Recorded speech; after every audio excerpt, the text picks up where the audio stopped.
안녕하십니까? 시청자의 눈이 되고 입이 되는 프로그램 미디어 비평 당신의 TV 진행을 맡은 이영래입니다. 연이어 쏟아진 기록적인 폭우로 전라북도에서는 익산시와 김제시 죽산면이 특별 재난지역으로 선포될 정도로 피해가 상당합니다. 호우 피해 상황, 전주 MBC로도 많은 시청자의 제보가 들어왔는데요. 저희 전주 MBC는 앞으로도 집중호우와 태풍, 폭설과 같은 재난 상황에서 피해를 최소화할 수 있는 빠르고 정확한 보도에 앞장서겠습니다. 시청자의 시선으로 전주 MBC의 프로그램을 살펴보는 시간. 첫 번째로 만나볼 코너는 이달의 시청자위원회 시간입니다. 시청자위원회는 방송법 제87조에 따라 시청자의 권익을 보호 및 대변하고 방송의 공공성을 제도적으로 보장하기 위해 매달 1회 정기적으로 회의를 개최하는데요. 이번 7월 시청자위원회에서는 전주 MBC 프로그램을 어떻게 평가했을지 지금 현장을 직접 만나보겠습니다. 다문화 활력 프로젝트 다정다감 7월 9일 날 아주 흥미롭게 봤습니다. 이거는 사실은 현실에 맞는 프로그램이 아닌가 싶어요. 사실 지금 전북의 이주 여성 혼인자만 해도 12,000명이라고 그러더라고요. 그래서 우리 전북에 이런 프로그램은 굉장히 의미 있는 프로그램이구나라고 생각을 하는데 우즈베키스탄에서 오신 그 여성분이 리포터를 하는데 어쩜 그렇게 한국 사람 못지않게 말도 잘하고 맛깔스럽게 차 마시는 예절, 부채 그리는 거 이런 여러 가지 것을 정읍에까지 가서 라벤더 축제 하는데 너무너무 재미있게 해서 다른 채널로 돌릴 수가 없겠구나라는 생각이 이렇게 들었어요. 그래서 참 좋다. 그리고 자막도 다른 이렇게 어로도 다 이렇게 자막이 세 군데나 이렇게 나오고 그래서 참 기획 잘하셨다라고 생각을 하고요. 전통과 멋이 흘러넘치는 전주 여행. 점심은 뭐 먹지? 숙소는 어떻게 하지? 이제는 전주 전능 여행사가 해결해드립니다. 사진 찍기 좋은 예쁜 포토존은 무조건 사수. 인생샷 촬영은 고객님이 만족하실 때까지 계속됩니다. 되게 좋아하시는데. 더 해주세요. 더 해주세요. 아니 여기 빼세요. 여기까지 오는 1부는 전주를 안 와본 사람들한테 소개해준 느낌이라면 2부는 약간 전라북도 사는 사람이 전주 어디까지 알고 있니? 이런 느낌이었어요. 그래서 팔복예술공장의 어떤 비체험하는 것도 되게 신선했고 특히 여성 노동자들의 애로나 이런 것들을 설명해주는 것도 참 좋았습니다. 몇 명 있었어요? 4명. 400명 있었대요. 여성 노동자 400명이 요 딱 네 칸으로 화장실을 사용했대요. 특히 연화정 도서관으로 탈바꿈한 덕진공원을 과거 자료를 이용하면서까지 하는 것도 아마 많은 전북 도민들에게 이렇게 바뀌었어? 라고 생각을 할 것 같다는 생각도 들었습니다. 근데 이제 다만 아쉬웠던 점 하나는 제가 전에 한번 우리 전북이 참 좋다에서 그 이야기 한 적이 있어요. 이모카세 이야기 한 적이 있거든요. 제가 또 이야기가 나와가지고 여기서 그 삼천동 막걸리에서 또 그 표현이 나와요. 이모카세.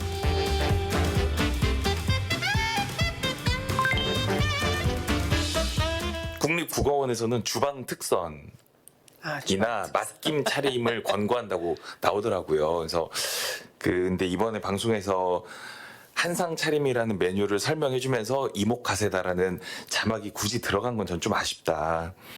저도 참 재밌게 봤는데요. 전주에 여행하면 너무나 잘 알고 있기 때문에 과연 이 스토리 전개를 어떻게 할까 궁금해서 저도 좀 이렇게 면밀하게 살펴보는데 MZ 세대의 맞춤형 여행으로 그렇게 특화를 시켜서 그에 맞추어서 장소마다 이제 SNS용 인생샷을 찍는다든가 아니면 또 음식에서도 전주 음식 하면 천편일률적으로 나오는 음식들 있잖아요.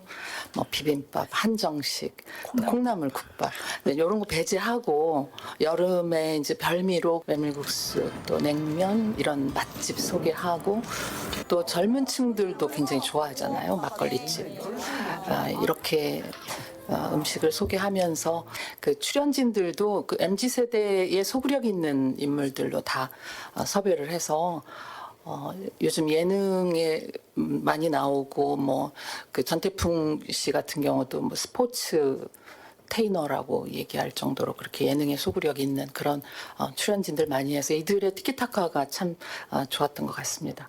그 밖에 또 지금은 사라졌지만 그 공간이 가지고 있는 어떤 시대적인 편린들을 자료화면들을 짧지만 인상 깊게 그걸 적절히 섞어서 삽입을 함으로 해서 남아 있는 역사가 진짜네. 보시면 우와.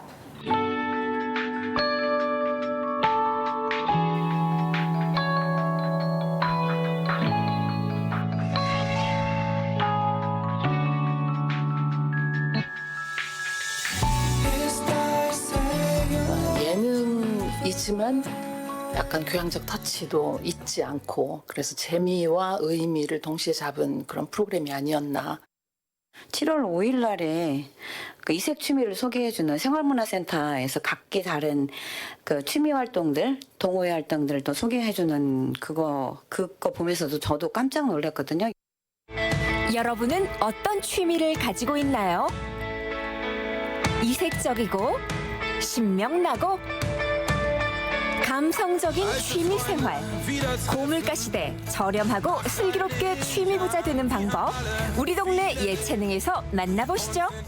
그러니까 생활문화가 이렇게 확산되고 있구나라고 하는 거를 저 문화 일선에서 문화 행정을 하고 있는 사람으로서도 모르고 있던 것들을 좀 알 수 있는 또 계기도 됐었고, 또 그 알쓸 견집에서 같이 가게 코너 같은 경우도 팔복동 인근에 그런 곳이 있는지, 그리고 미용 교육을 시켜주는 곳을 정말 찾고 있었는데 거기에서 한 달에 한 번씩 그런 프로그램을 진행하고 있었다라는 것을 이 코너를 통해서 제가 알 수 있어서 정말 유익한 정보를 지루하지 않게 너무 재미있으면서 또 유익하게 전달을 하고 있어서 너무 감사하다라는 거고요. 이슈 체크 같은 경우에는 2명의 변호사가 격주로 이렇게 출연하면서 MC가 하는 질문에 변호사께서 준비했던 답변을 이렇게 좀 하는 형식으로 지금 진행이 되고 있는데, 원래 전주 종합경기장 안에 있던 시설을 이전 신축하는 건데요. 사업의 배경 어떻게 나와 있습니까? 지금 전주시 덕진동에 있었던 전주 종합운동장이 개장을 한 것이 지난 1963년도입니다.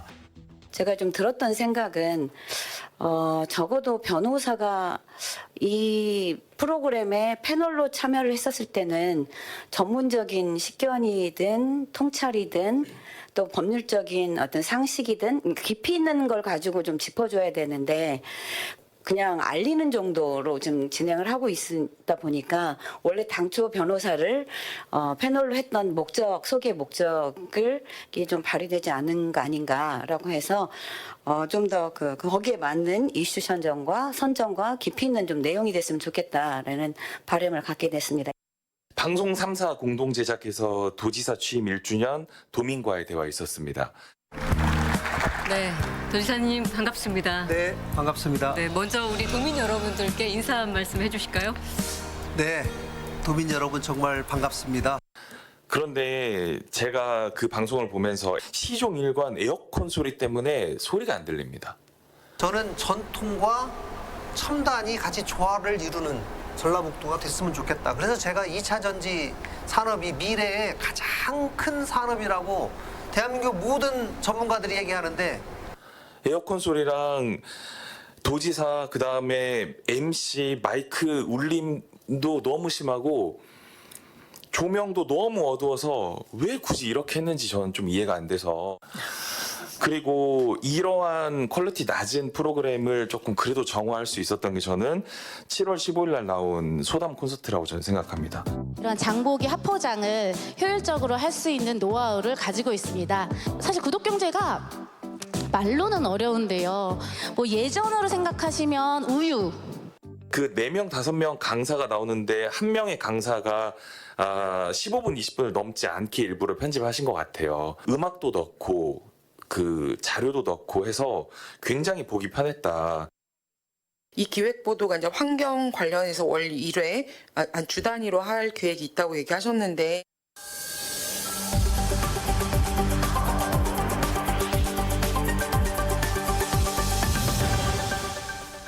주문하신 음료 나왔습니다.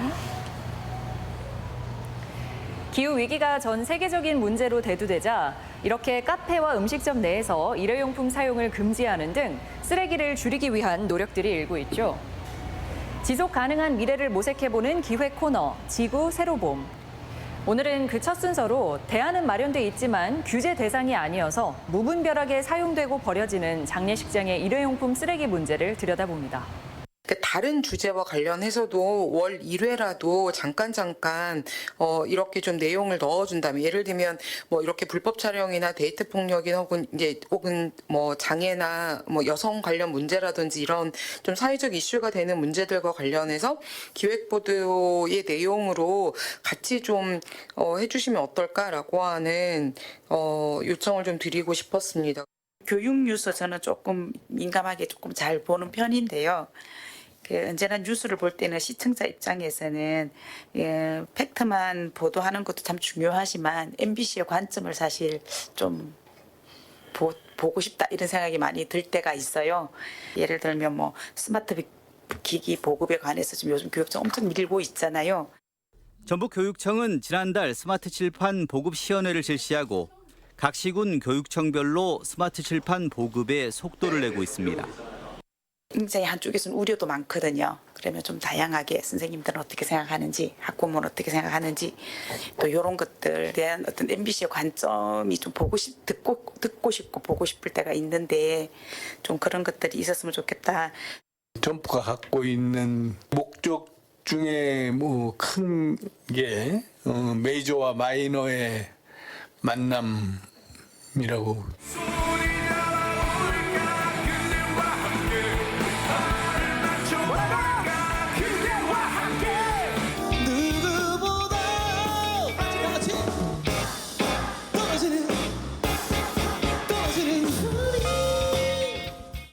이런 마이너들을 키우려면 뭐 메이저가 만나는 또 많은 관중이 있는데 이렇게 세우기만 해서는 안 되고 이 방송국에서 키워야 되지 않을까. 그래서 점프하면은 한 달 전부터 좀 점프 특집 프로그램도 이렇게 만들어서 하고 거기에서 이 메이저도 소개하면서 이 또 마이너의 각 그런 장기를 개발해서 또 소개도 하고 또 그게 그 현장에서 발휘될 수 있게끔 그런 역할을 잘 해주면은 이게 마이너가 클 수 있는 그런 그 점프가 하나의 장도 되고 정말 의미 있는 그런 장으로 자리매김할 수 있지 않겠는가. 시청자 위원분들의 의견 잘 들었습니다. 모든 시청자의 이야기를 들을 수는 없지만 시청자를 대변해주는 시청자 위원분들이 있어서 전주 MBC의 다양한 시각이 더해지는 것 같습니다.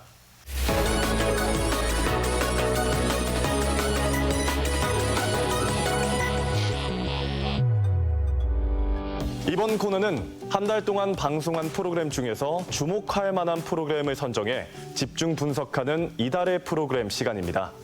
오늘은 전주 시민미디어센터 최성은 센터장과 함께 얘기 나눠보겠습니다. 네, 안녕하세요. 네, 반갑습니다. 최성은입니다. 네, 반갑습니다.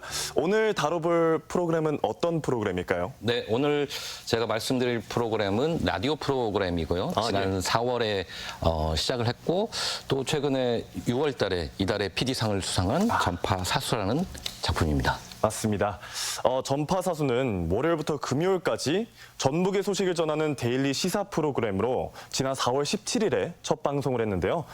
시사를 쉽고 재밌게 전달해보자는 취지로 만들어졌습니다. 안녕하십니까, 황인찬입니다. 안녕하세요, 신명규입니다. 오늘 활짝 뜬 해가 엄청 반갑네요.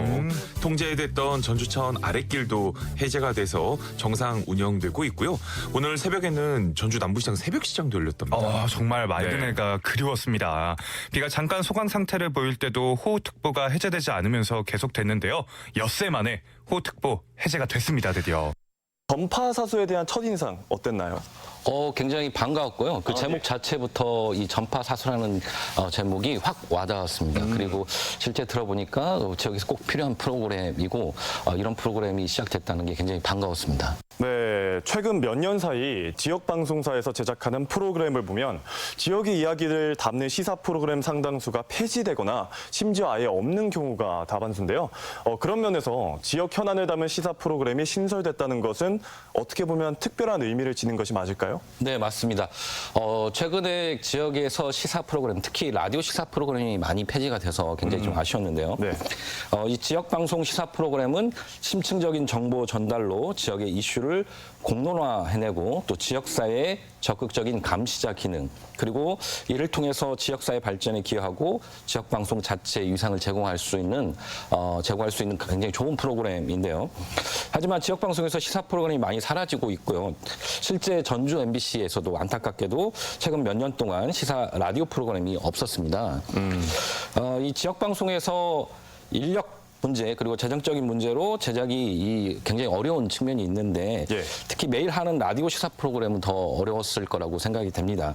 하지만 이 지역 시사 프로그램이 지역 여론의 장으로서 지역 문화 발전을 이끄는 그런 역할을 할 수 있기 때문에 이 지역 라디오 시사 프로그램이 생긴 게 굉장히 큰 의미라고 알 수 있겠습니다. 알겠습니다. 그러면 앞서 말씀드린 것처럼 전파 사수는 말씀하신 것처럼 쉽고 재미있는 시사 프로그램을 시사하고 있습니다. 그래서 노래도 나가고 뉴스를 꽁트로 각색하는가 하면 소리 퀴즈를 내는 등 정말 다양한 구성을 지니고 있는데요. 시사를 쉽게 접근할 수 있다는 것은 어떻게 보면 장점이겠지만 분명한 단점도 있을 것 같습니다. 혹시 각각 말씀해 주시겠습니까? 네. 먼저 장점을 말씀을 드리면 어렵게 느껴지는 뉴스나 시사 프로그램. 그래서 최근에 이 젊은 세대들이 뉴스를 외면하는 그런 현상들이 좀 있는데요. 이런 젊은 세대들한테 시사와 지역 소식에 관심을 갖게 할 수 있고 또 공감을 이끌어낼 수 있는 그런 장점이 있습니다. 하지만 또 반면에 이 시사에 대해서 흥미를 느낄 수 있지만 자칫 너무 이렇게 가볍게 또는 재밌게 하다 보니까 이런 뉴스나 이슈가 조금 희화화할 수 있고요. 예를 들어서 또 너무 재밌게 하려다 보니까 진행자들이 이 뉴스에 대해서 좀 가볍게 코멘트를 한다거나 아니면 이 뉴스에서 해당자들한테 좀 피해를 갈 수 있는 이렇게 멘트를 할 수도 있는 그런 우려도 있고요. 또 너무 뉴스 가십거리로 또 흐를 수 있는 그런 우려도 있습니다. 알겠습니다. 그럼 분명히 쉽게 접근하는 것은 좋지만 어느 정도 자제할 땐 자제하고 정확한 정보 전달을 위해서 노력해야 된다는 말씀 맞으실까요? 균형점을 잘 찾아주는 것이 필요합니다. 알겠습니다. 그러면 또 돈의 이슈 외에도 월요일부터 금요일까지 정말 다양한 코너들이 있는데요. 혹시 인상 깊게 본 코너가 있을까요? 제 개인적으로는 이 소리 퀴즈가 굉장히 재밌더라고요. 소리 퀴즈요? 네. 라디오의 그 매력을 굉장히 좀 잘 살렸고요. 우리가 보통 라디오에서 하는 퀴즈는 굉장히 좀 이렇게 말로만 얘기해 주는데 이 소리로 이렇게 퀴즈를 내는 것도 참 흥미로웠고요. 자, 시사와 관련한 소리 퀴즈 어떤 것이 나올지 궁금하실 텐데요. 뉴스와 관련된 다음 소리를 듣고 연상되는 것을 맞춰주십시오. 네, 그럼 바로 첫 번째 힌트 먼저 들어보도록 하겠습니다. 이건 사실 우리 모두가 아는 소리인 것 같아요. 자동차 소리가 나는데. 그러네요. 하지만 오늘 정답이 자동차는 아니겠죠? 자, 자동차의 종류가 많죠. 그 가운데 하나입니다. 그것을 맞춰주셔야 합니다. 방금 1단계로는 절대 맞출 수 없을 것 같고요. 그쵸. 우리 인찬 씨는 최근에 이 차 이용한 적이 있습니까? 저는 주말에 한번 이용했죠. 예. 터미널에 내려서 집까지 가는데 이용을 했습니다. 그렇죠. 네. 이게 아니면 전주에서 이동하기가 조금 어렵더라고요. 특히 신시가지 같은 데에서 이제 술 한잔하고 밤늦게 집에 갈 때는 너무 어려워요. 이 정답을 얘기 안 하고 말을 하려니까 좀 말이 더듬더듬 나오고 있는데요. 그럼 더듬더듬 하기 전에 두 번째 힌트도 만나보겠습니다. 운행이 종료되었습니다. 미터 기요금을 기사앱에 입력해 주세요. 그렇죠. 결제가 정상적으로 완료되었습니다. 많이들 들어보셨을 거예요. 기존 카드 결제와 동일하게 진행됩니다. 그다음에 사건의 재구성, 기존에 뭐 동아심판위원회처럼 동화도 했는데 요즘 여러 가지 꽁트를 해서 재밌게 풀어주기도 하고 있고요. 그리고 특히 저는 그 시민 기자가 굉장히 좀 좋았습니다. 시민들이 단순히 청취자가 아니고 직접 이렇게 참여해서 자신의 이야기 또 지역의 소식을 이야기할 수 있는 굉장히 좋았습니다.